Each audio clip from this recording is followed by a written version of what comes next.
All right, how we doing, folks? It is November 5th, 2016. Rich Van Tassel with you, giving you game picks for now week 9 of the NFL season. And of course, we are recording audio for WBJL Radio and Yes You. The bye weeks for this week: the Chicago Bears, the Cincinnati Bengals, the New England Patriots, Arizona Cardinals, Washington Redskins, and Houston Texans.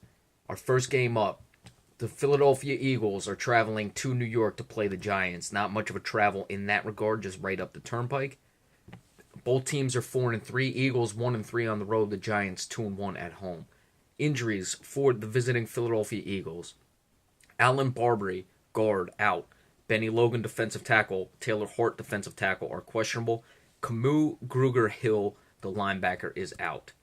For the Giants, Ryan Nassa, backup quarterback, questionable. Not much of an issue there, being a backup.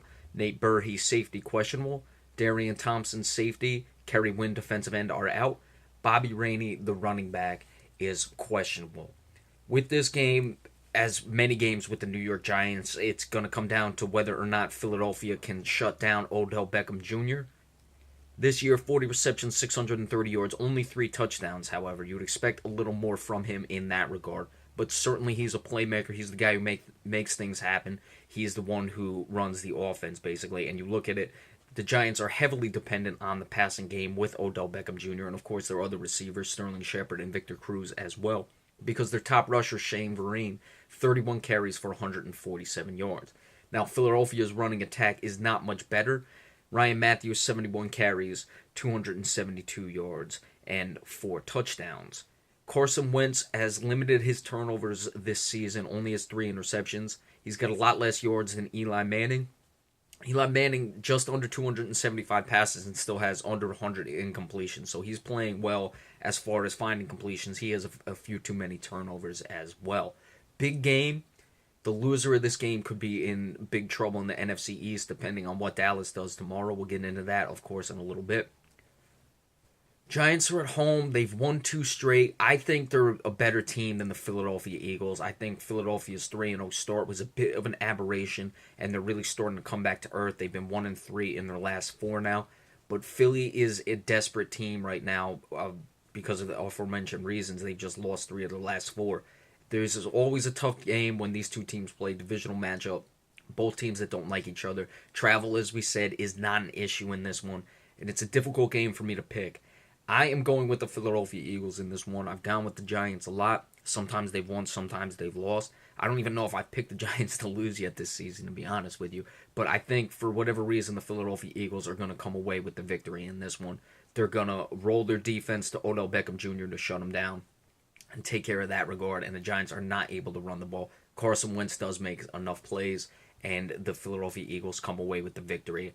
I like 24-21 Philadelphia over the New York Giants. Next up, the New York Jets at 3-5 travel to Miami to play the Dolphins, who are 3-4. Jets 2-3 on the road. The Dolphins are 3-1 at home.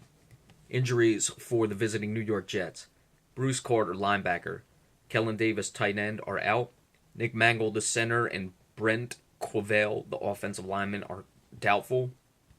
Muhammad Wilkerson, defensive end, questionable.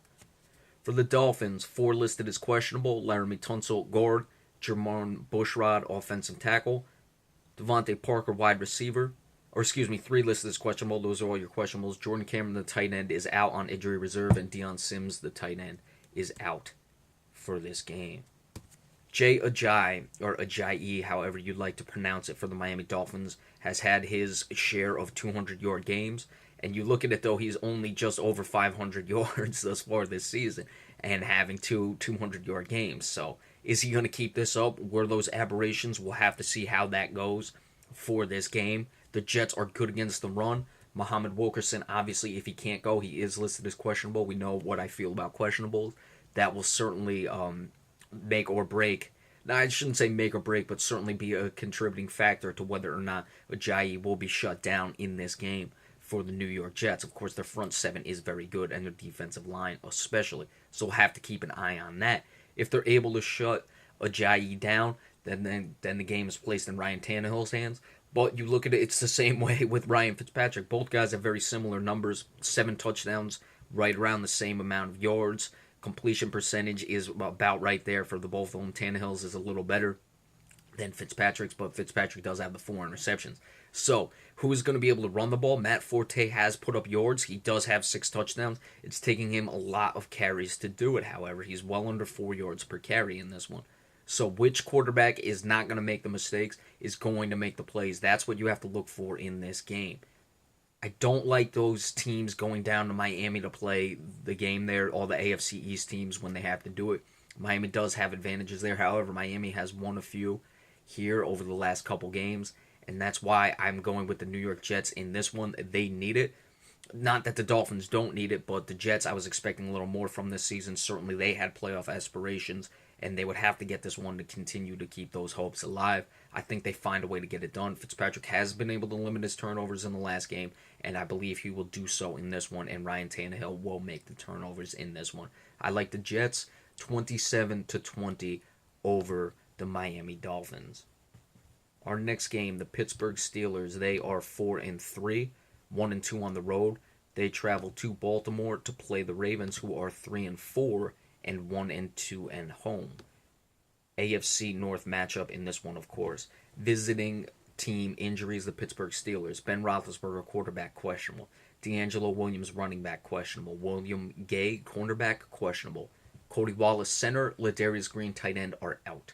For the Baltimore Ravens, Terrell Suggs, linebacker, questionable. C.J. Mosley, linebacker, questionable.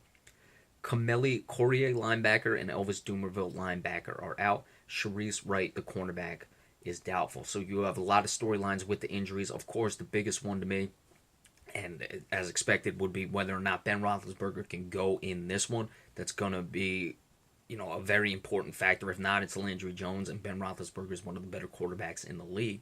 And certainly Antonio Brown becomes much more dangerous when you have Ben Roethlisberger in as opposed to Landry Jones. And D'Angelo Williams as well listed as questionable. The running game will be affected if he can't go. So those are some serious injuries. You look at Baltimore, all defensive injuries. Now you look at all the linebacking ones. Terrell Suggs, who's listed as a linebacker, Elvis Dumervil listed as a linebacker. They are the pass rushing linebackers, so you're losing a little bit there. C.J. Mosley, one of the better ones at the middle linebacker position as well. Now you have Suggs and Mosley questionable. Correa and Dumervil are out. So we'll have to see how that goes, where it breaks. If C.J. Mosley and Terrell Suggs, if either or both of them cannot go, that's going to be a factor in this one, especially when you play the Steelers and going to get pass rushing on whoever it is, Roethlisberger or Landry Jones, to keep that from allowing Antonio Brown to get down the field. That's certainly something to look for in this game. The Baltimore Ravens have lost 4 straight. Pittsburgh really had a chance to run away with this division. They have been inconsistent at times. So this is a intriguing game in that regard. Of course, we know these two teams don't like each other. Is Baltimore going to lose 5 straight? Or are the Steelers going to continue to be inconsistent up and down? Really tricky game for me in this one. I have to go with the Baltimore Ravens. Under normal circumstances, I would pick the Pittsburgh Steelers. However, I don't see the Ravens losing 5 straight games. Remember, they got off to a 3-0 start, and I was expecting more from the Baltimore Ravens this season. It's going to make the division race a lot muddier in this regard, because you will have them both even at 4-4. You have Cincinnati, who's then on their bye week with the tie. So a lot of things will not be decided, of course, but certainly if Pittsburgh was able to win, they would clearly put themselves in a much better position than if they lose for the rest of the division in this one, especially with Cincinnati being on bye with the tie. But if Baltimore gets it, things become wide open in that division, and I think they will get the victory in this one. I'm actually liking high scoring in this one as opposed to what you would expect from these two teams. I like it 30-23 for the Baltimore Ravens. Next up, the Dallas Cowboys 6-1, 3-0 on the road, traveling to Cleveland, who is 0-8. They're 0-3, of course, at home. Injuries for the visiting Cowboys. Lance Dunbar, running back, questionable. Des Bryant, wide receiver, questionable. Ryan Davis, defensive end. Chaz Green, offensive lineman. And Tony Romo, the quarterback, are out. And I'm also almost certain that Morris Claiborne and Barry Church are out as well. For the Cleveland Browns, Ricardo Lewis, wide receiver. Cameron Irving, offensive lineman. And Jamar Taylor, defensive back, are questionable. With this game, as a Cowboy fan, this one really scares me. Cleveland, how many games are they going to lose? Now, they haven't had their bye week yet. I would look for it and hope, in this case, as a Cowboys fan, it would come their first win after the bye week. But I don't even think the Cleveland Browns are 0-16 bad. Could they be 1-15, 2-14 bad? Sure, but they got to get those wins somewhere. Dallas coming off a big win. They have Pittsburgh next week. Could they be looking ahead? All the reports are they're not. They're very focused. They're not, looking past the Cleveland Browns. But of course, that's what they're going to say in this situation. You'd hope that they're able to act on it. Dak Prescott was a little sloppy last week. He was blitzed.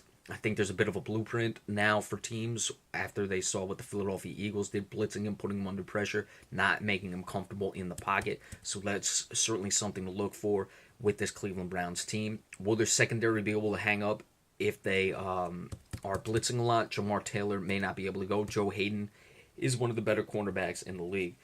Look for Ezekiel Elliott to be established early and have Dak Prescott take his time in this game to develop. You look at Prescott, I mean, he's almost at 2,000 yards, and we're not even halfway through for the Cowboys. He may get to 2,000 yards in this game. That would put him on pace for 4,000 yards, 9 touchdowns, 2 interceptions. Cole Beasley, his top target.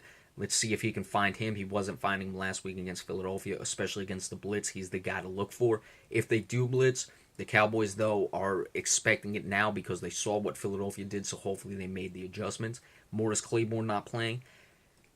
Interesting things in the secondary. Now, I don't ever do this for gambling-wise. I know the Cowboys are 7.5-point favorites. I don't think they'll cover in this game. Again, this game scares me to death, and I'm a Cowboys fan. I think they'll come away with it. I think Cleveland gets their first win after the bye week. I'm liking 24-21, the Cowboys having a hard time, but coming away with the victory against the Cleveland Browns in this one. All right, so we will be back in just a little bit. Continue on with the game picks for week 9 now of the NFL season. Be sure to stay tuned for that. Thank you.